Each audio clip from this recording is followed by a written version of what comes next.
بسم اللہ الرحمن الرحیم۔ السلام علیکم ورحمۃ اللہ وبرکاتہ۔ کھجور جیسی لمبی خواتین کا نزول۔ آپ صلی اللہ علیہ وآلہ وسلم اپنی والدہ ماجدہ کے بطن میں پورے 9 ماہ رہے۔ پورے اس دورانیہ میں انہیں نہ کبھی درد ہوا اور نہ ہی ہوا کی شکایت ہوئی، نہ ہی کبھی پیٹ کا درد ہوا اور نہ ہی کوئی ایسی تکلیف ہوئی جو عموماً حاملہ خواتین کو ہوتی ہے۔ جبکہ آپ صلی اللہ علیہ وآلہ وسلم اپنی والدہ ماجدہ کے بطن مبارک میں ہی تھے۔ آپ صلی اللہ علیہ وآلہ وسلم کے والد امجد نے اس دار فانی کو الوداع کیا۔ ملائکہ پکار اٹھے، اے ہمارے مولا، ہمارے پروردگار، ہمارے یہ نبی کریم علیہ الصلاۃ والسلام یتیم ہو گئے ہیں۔ اللہ تعالیٰ نے ملائکہ سے کہا، میں خود آپ صلی اللہ علیہ وآلہ وسلم کا ولی اور محافظ ہوں۔ حضور کی والدہ ماجدہ بیان کرتی ہیں کہ ولادت النبی کے وقت حضرت عبد المطلب کعبہ معظمہ کا طواف کرنے کے لیے گئے ہوئے تھے۔ میں نے بہت بڑی آواز کو سنا، اس نے مجھے خوف زدہ کر دیا۔ سوموار کا دن تھا۔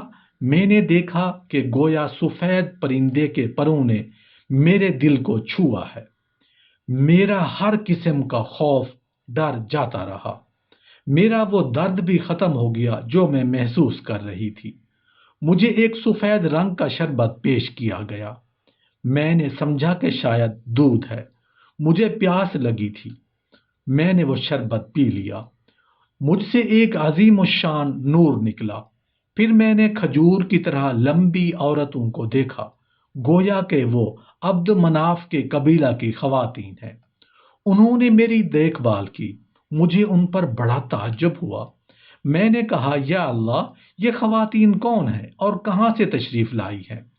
انہوں نے از خود جواب دیا، میں آسیہ علیہ السلام فرعون کی بیوی اور مریم علیہ السلام بنت عمران ہیں، اور ہمارے ساتھ حوران جنت بھی ہیں۔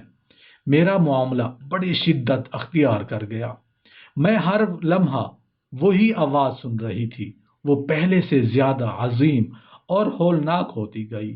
میں نے ریشم کا ایک سفید سا انتہائی لمبا ٹکڑا دیکھا۔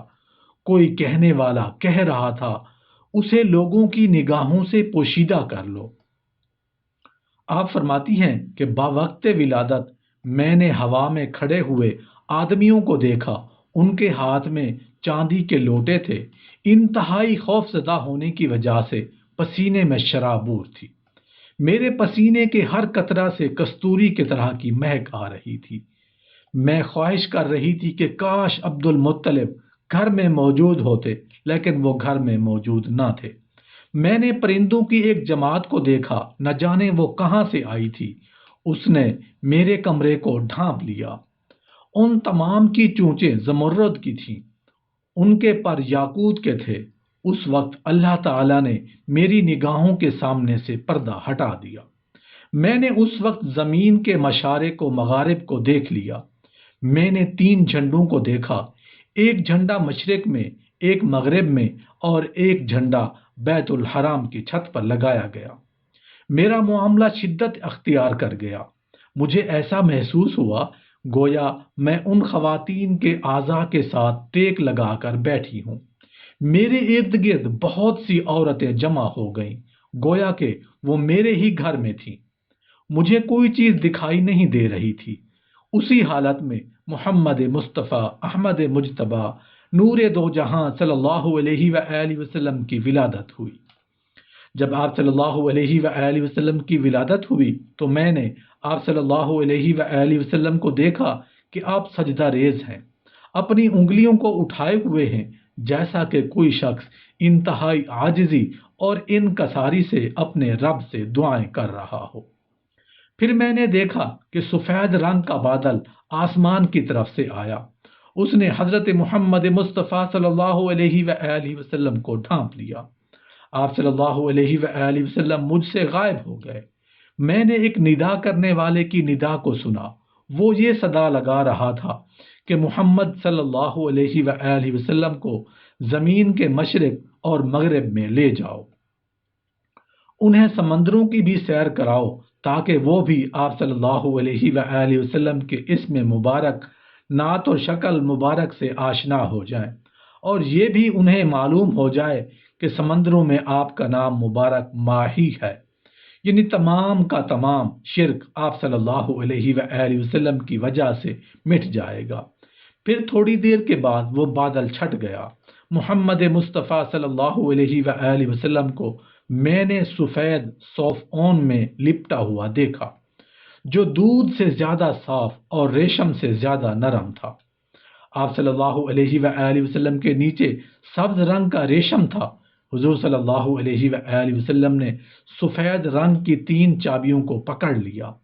منادی کرنے والا نے ندا کی کہ محمد عربی صلی اللہ علیہ وآلہ وسلم نے نصرت، منافع اور نبوت کی چابیوں پر قبضہ کر لیا ہے۔ میں نے صدا لگانے والے کو سنا، وہ کہہ رہا تھا، محمد صلی اللہ علیہ وآلہ وسلم کو مشرق و مغرب میں گھماؤ، انہیں انبیاء کرام علیہم السلام کی جائے پیدائش میں لے جاؤ، تمام روحانی مخلوق، جن و انس، پرندوں اور درندوں سے ان کا تعارف کرواؤ۔ پھر تھوڑی دیر کے بعد بادل چھٹ گئے تو آقا صلی اللہ علیہ وآلہ وسلم نے سبز رنگ کے ریشم کو ہاتھ میں تھاما ہوا تھا، جس سے پانی کے قطرات بہہ رہے تھے۔ کوئی صدا لگانے والا صدا لگا رہا تھا، واہ حضرت محمد صلی اللہ علیہ وآلہ وسلم نے ساری دنیا پر قبضہ کر لیا ہے۔ حضرت آمنہ فرماتی ہیں کہ اس کے بعد میں نے 3 افراد دیکھے جن کے چہرے آفتاب کی طرح چمک رہے تھے۔ ان میں سے ایک کے ہاتھ میں چاندی کا لوٹا تھا، ان کے لوٹے میں سے کستوری کی خوشبو آ رہی تھی۔ دوسرے کے ہاتھ میں ایک تشت تھا جو زمرد کا بنا ہوا تھا، اس کا رنگ سبز، اس کے 4 کونے تھے، ہر کونے میں ایک سفید موتی تھا۔ ندا کرنے والا ندا کر رہا تھا، یہ دنیا کا مشرق و مغرب ہے، یہ سمندر اور خشکی ہے، اے اللہ کے حبیب، جس کونے میں آپ صلی اللہ علیہ وآلہ وسلم خواہش فرمائیں اسی کونے میں قبضہ فرما لیجئے۔ حضرت آمنہ فرماتی ہیں کہ میں قریب ہوئی تاکہ دیکھوں آپ صلی اللہ علیہ وآلہ وسلم کس کونے پر قبضہ جماتے ہیں۔ حضور مکرم صلی اللہ علیہ وآلہ وسلم نے اس تشت کے وسط میں قبضہ جما لیا۔ میں نے صدا کرنے والے کو صدا کو سنا، رب کعبہ کی قسم، محمد مصطفیٰ صلی اللہ علیہ وآلہ وسلم نے کعبہ پر قبضہ کر لیا ہے۔ بے شک اللہ تعالیٰ کعبہ کو آپ صلی اللہ علیہ وآلہ وسلم کا قبلہ اور رہائش گاہ بنائے گا۔ تیسرے شخص کے ہاتھ میں لپٹا ہوا کپڑا تھا، اس نے اس کو کھولا، اس میں سے ایک اتنی خوبصورت انگوٹھی نکالی جو لوگوں کی نگاہوں کو خیرہ کر دینے والی تھی۔ پھر تشت اٹھانے والے شخص نے میرے لخت جگر کو تشت میں بٹھایا، آپ صلی اللہ علیہ وآلہ وسلم کو اس لوہے کے ساتھ 7 مرتبہ غسل دیا، پھر اس انگوٹھی کے ساتھ آپ صلی اللہ علیہ وآلہ وسلم کے کندھوں کے درمیان مہر لگائی۔ آپ صلی اللہ علیہ وآلہ وسلم کو پھر ریشم میں لپیٹ دیا گیا، پھر اس پر مشک اور جیسا خوشبودار دھاگا باندھا۔ پھر اس تشت والے نے آپ صلی اللہ علیہ وآلہ وسلم کو تھوڑی دیر کے لیے اپنے پروں کے نیچے رکھا۔ حضرت ابن عباس رضی اللہ عنہ فرماتے ہیں کہ وہ دونوں رضوان جنت اور خازن جنت تھے۔